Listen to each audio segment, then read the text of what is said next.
Non, moi je dois faire mon métier, monsieur, je suis désolé. Mais vous allez m'arrêter, vous allez m'arrêter. Je crains pour votre sécurité. Est-ce que vous pensez qu'il y a une chance de retrouver votre ami qui est enterré? Oui, on a cet espoir.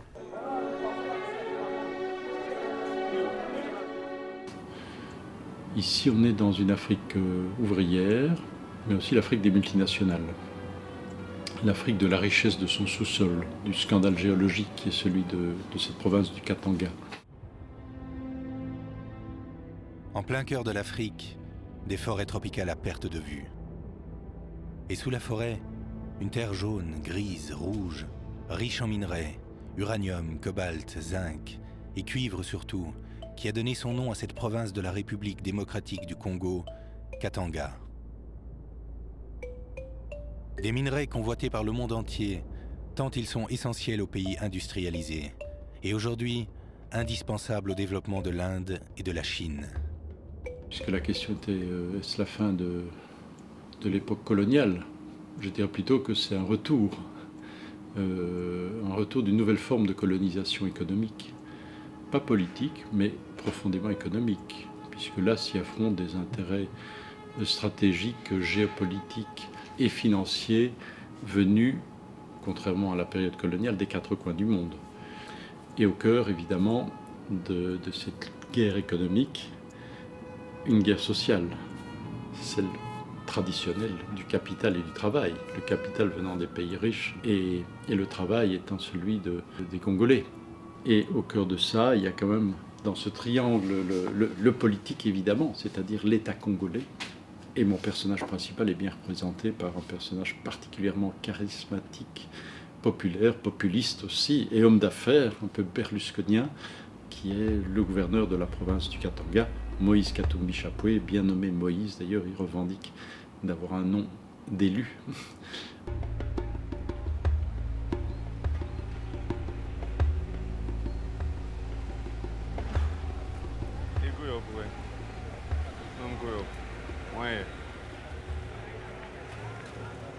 Yo chef yabo.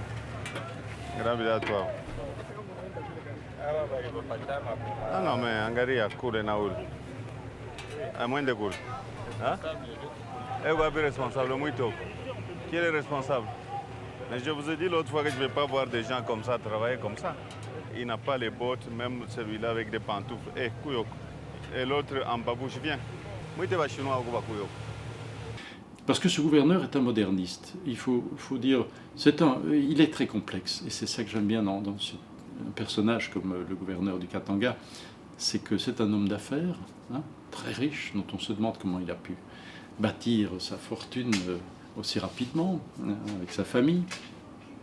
Donc là, on a un peu un Berlusconi, il a sa télévision, il est gouverneur, il a son équipe de football, hein, il a sa popularité et il en abuse par un populisme exacerbé.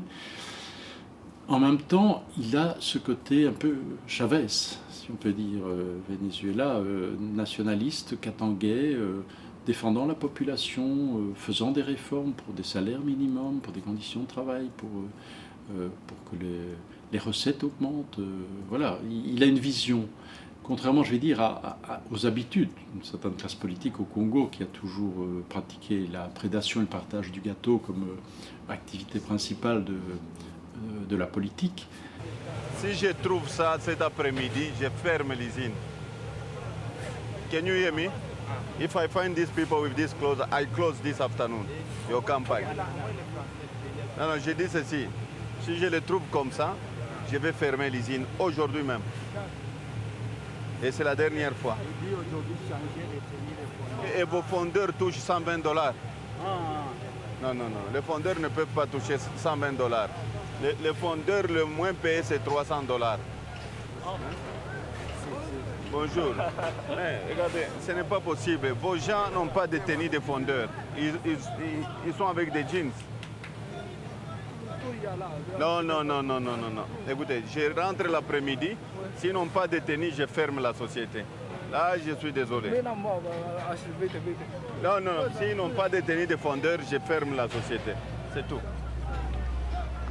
Oui, c'est vrai que c'est étonnant de voir les Chinois, et j'ai voulu montrer la multiplicité de l'invasion chinoise sur l'Afrique, parce que ça va du petit mafieux illégal qui essaye de racheter au plus bas prix du minerai à des creuseurs qui l'ont illégalement sorti des carrières, et qui va essayer de l'exporter tout aussi illégalement par la frontière, où il va passer comme dans un fromage. Voilà, bon, donc là, il y a les mafias chinoises sont là aussi. Et puis, il y a ces industriels qui viennent faire une activité industrielle parallèle, illégale, mais avec un véritable investissement et technologique. Et puis, il y a le grand capital chinois. Ça, c'est l'État chinois qui vient, lui, avec ses 9 milliards de dollars, en l'occurrence, M. Min, qui est un de mes personnages principaux, et qui lui vient reconstruire le pays. Voilà, c'est le programme annoncé en tout cas. Lui vient, il dit on va refaire les routes, les universités, les hôpitaux, on va tout refaire, hein, les chemins de fer, mais vous nous donnez du minerai, évidemment, des quantités incommensurables, innombrables de minerais, et pour une longue durée. Donc une sorte d'hypothèque sur le pays, on reconstruit votre pays, mais on l'hypothèque. Alors la question aujourd'hui de l'industrialisation et de l'exode rural vers les villes et vers les zones minières est un vrai problème de toute façon. Parce que quand même l'industrie du minerai, les mines, on le sait ici en Belgique, la Wallonie ça a fait sa richesse, mais ça a fait son déclin. Le Katanga est dans la période aujourd'hui, on va dire, d'expansion économique, mais aura un déclin. À peu près dans 50 ans, il va rester des carrières, des trous, des mines et des cailloux. Le gouverneur est très conscient de ça. Il a d'ailleurs mis sur pied, et je trouve ça extrêmement bien, une obligation pour les sociétés minières de développer le secteur agricole. Elles ne peuvent pas se cantonner exclusivement sur leur secteur industriel. J'ai jamais fait un film sur des questions économiques, donc pour moi c'était un nouveau challenge. Bon, j'ai fait des films sur le social, sur l'humanitaire, sur le thème du pouvoir, très cinématographique évidemment. Mais ici il fallait que j'arrive à faire un film de cinéma, hein, pas un dossier socio-économique pour la télévision, un film de cinéma avec des personnages, des destins, des conflits, une dramaturgie sur l'économie. Ce qui est passionnant dans le cinéma, c'est d'être observateur privilégié. C'est que j'ai pu aller pour ce film au fin fond des galeries avec les creuseurs qui risquent leur vie, hein, et d'être présent là quand il y a un ensevelissement et qu'on cherche même à déterrer des corps et les enterrer dans une grande émotion.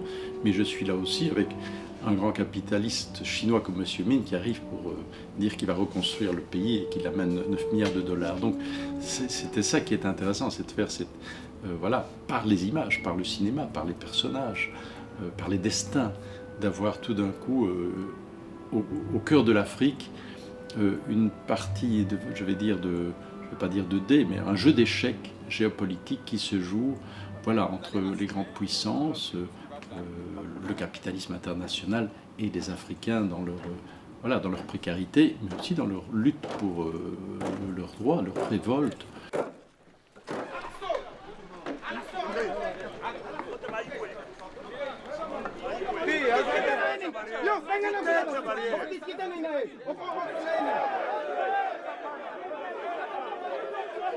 Non, mais je pense que ce qu'il y a de particulier ici, c'est qu'on est quand même quelque part dans une forme aussi, à travers tout ça, à travers cette violence des rapports sociaux, cette violence d'une guerre économique, cette violence d'une guerre sociale, on est en même temps dans une Afrique qui renaît.